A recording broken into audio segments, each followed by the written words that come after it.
Magandang hapon sa ating lahat. Narito update sa magiging lagay na ating panahon.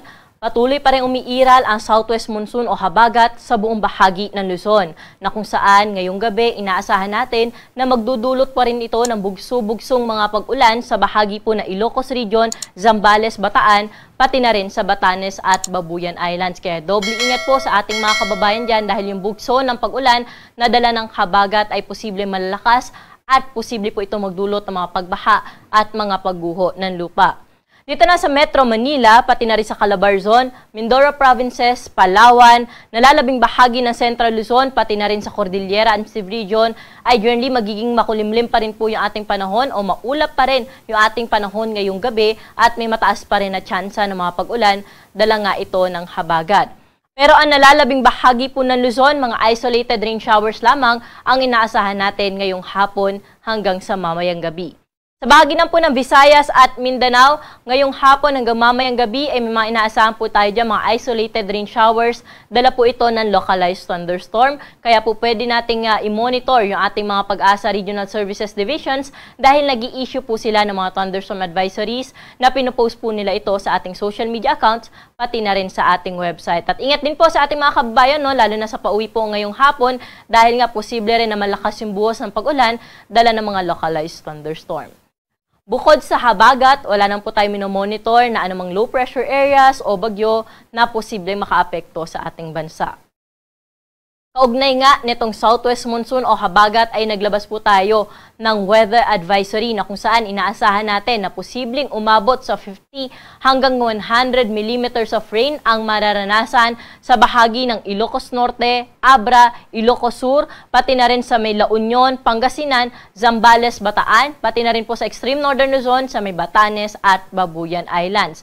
Doble ingat po sa ating mga kababayan sa mga nabanggit na lugar dahil nga hindi lang po ngayong araw, no, pati po hanggang Miyerkules ay inaasahan natin na makakaranas po sila ng 50 hanggang 100 millimeters of rainfall na kung saan kung tayo po ay nakatira sa low-lying areas o sa bulubunduking lugar ay posible po ito magdulot ng mga pagbaha at mga pagguho ng lupa. Kaya patuloy po tayo mag-antabay sa mga update na nilalabas ng Pag-asa, lalo na po yung mga heavy rainfall warnings, mga rainfall advisory na ini-issue po na ating mga regional services divisions na kung saan yung mga information na to ay nilalabas po natin sa ating social media accounts pati na rin sa ating website. Para po sa ating general weather forecast for tomorrow, dahil nga sa epekto ng habagat, ang bahagi ng Ilocos Region, Zambales at Bataan ay patuloy na makakaranas na bugso-bugso ng mga pag-ulan, dala nga po nitong southwest monsoon. Samantalang dito sa Metro Manila, sa extreme northern Luzon, pati na rin sa Cavite, Batangas, Mindoro Provinces at Palawan, bukas po makulimlim pa rin yung ating panahon at kagaya po na naranasan natin ngayong araw, no, sa hapon at gabi ay posible pa rin yung mga kalat-kalat na buhos ng pag-ulan. Sa lalabing bahagi naman po ng Luzon, generally maaliwalas na po yung panahon na inaasahan bukas, mainit na sa tanghali at may matsansa na lamang ng panandaliang buhos ng pag-ulan sa hapon at sa gabi. Temperatura natin bukas dito sa Metro Manila ay mula 24 to 31 degrees Celsius, sa maakyat sa Baguio 17 hanggang 22 degrees at sa Tagaytay 22 to 28 degrees Celsius. Sa Lawag naman dahil maulan pa rin bukas, 24 to 30 degrees lamang inaasahan natin na magiging agwat ng temperatura, pero sa Tugigaraw na magiging mainit na po bukas, aabot na sa 34 degrees ang maximum temperature. At sa Legazpi naman 25 to 32 degrees Celsius.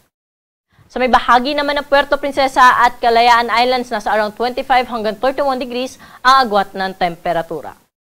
Sa mga kababayan naman natin sa Kabisayaan at sa Mindanao, bukas ay wala po tayo dyan inaasahan na malawakang mga pag-ulan, kaya po sa umaga hanggang tanghali, mainit at maalinsangan na panahon natin inaasahan na kung saan sa hapon maging handa pa rin po tayo dahil posible pa rin yung mga panandaliang buhos ng pag-ulan. Kaya po, kung lalabas tayo na ating mga tahanan, huwag kalimutang magdala ng payong dahil sa mataas na tsansa ng pag-ulan sa hapon at sa gabi. Bukas sa Iloilo at Tacloban ay 25 to 32 degrees sa agwat ng temperatura, Metro Cebu 26 to 32 degrees Celsius. Sa may Cagayan de Oro, Davao at Zamboanga City, aabot pa rin sa 32 degrees ang maximum temperature bukas. Sa mga kababayan naman po natin na maglalayag, wala pa rin tayong gale warning na nakataas sa anumang baybayin na ating karagatan. Ngunit pinag-iingat natin yung ating mga kababayan na papalaot sa may western seaboards o western na section po ng Luzon, pati na rin sa extreme northern Luzon dahil posible pa rin dyan yung katamtaman na pag-alon ng ating karagatan. Para sa ating 3-day weather outlook sa mga pangunahing syudad dito sa Luzon, partikular na sa Metro Manila, na kung saan hanggang Miyerkules o hanggang Martes, inaasahan po natin na magiging makulimlim yung ating panahon at may mga tsansa pa rin na mga pag-ulan. Pero pagdating ng Miyerkules hanggang Huwebes, improving weather condition na yung inaasahan natin dito sa Kamaynilaan. Pero sa Baguio City, for the next 3 days o hanggang Huwebes, magiging makulimlim ang panahon po dyan, dala ng habagat at posible yung mga kalat-kalat na mga pag-ulan. Ang Legazpi City naman ay hindi epektado ng habagat, kaya for the next 3 days, generally fair weather condition yung ating inaasahan. Metro Cebu naman, Iloilo, Tacloban City, for the next 3 days, wala tayong inaasahan dyan na malawakang mga pag-ulan, kaya magpapatuloy yung kanilang naranasan na mainit at maalinsang na panahon sa umagang tanghali. Hapon at gabi, mataas po ang tsansa na mga panandali ang buhos ng pag-ulan dala ng localized thunderstorm. Ganun din sa Metro Davao, Cagayan de Oro at Zamboanga City na kung saan for the next 3 days, mga isolated rain showers lamang yung ating imo-monitor. Kaya palagyan po magdala ng payong, lalo na po kapag pauwi tayo na ating mga tahanan sa hapon at gabi dahil mataas ang tsansa ng mga pag-ulan. Ang araw natin dito sa Kamaynilaan ay lulubog sa 6:22 ng gabi at muli itong sisikat bukas ng 5:26 ng umaga.